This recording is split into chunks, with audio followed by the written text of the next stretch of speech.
In the SDS reporter, you have the thermocouples that are used in your survey.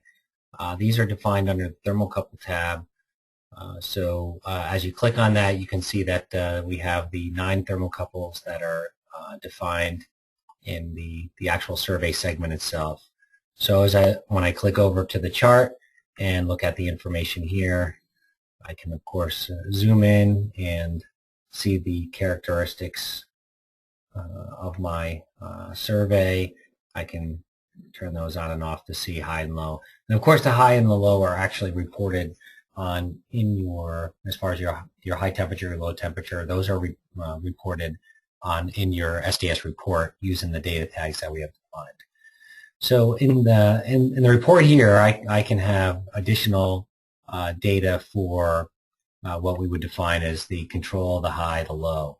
Of course, where we are data logging this information, I just have them either highlighted or not highlighted there.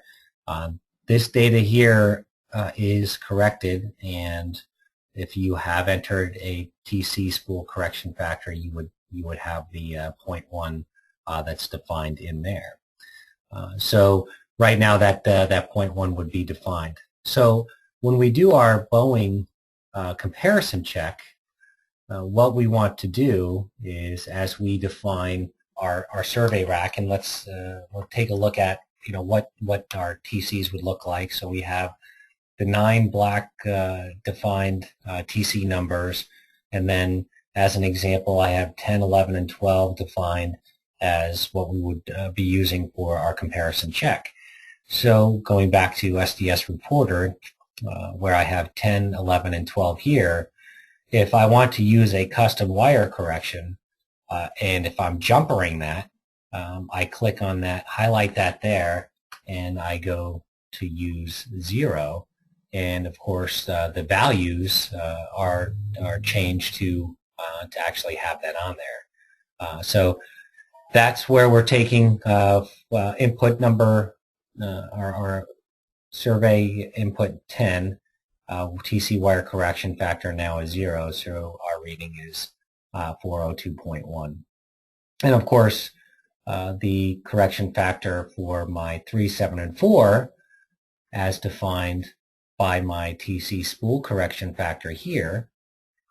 So 3, 7, and 4, which are part of my survey rack that have the wire with the correction, they have that defined right here. So all the readings that we see on here are corrected, just like on my chart data here, where I have thermocouples 1 through 9 that are defined in my survey segment. These are also corrected. So that's the reporting properties. Again, this is where you would use the custom wire corrections for your comparison TC numbers. So that would be the comparison TC numbers, comparison test TC wire correction. We have those zeroed out here, which means we're using a thermocouple jumper from those inputs. So we're using extension wire, and then that's zeroed out. And for what I would suggest is any information that you want to provide, just to provide some clarity, you could go ahead and put that in here. On another note as well, since we don't have a TC spool, since this is jumpered, I would be the comparison test. We would want to take that spool number out, since we are using some custom wire corrections. So again, that's how you would turn that off. Take out your comparison test TC spool number, and then you have your 0 correction there. So that is how we would go through defining our TCs, our corrections, and then our comparison check data. Okay.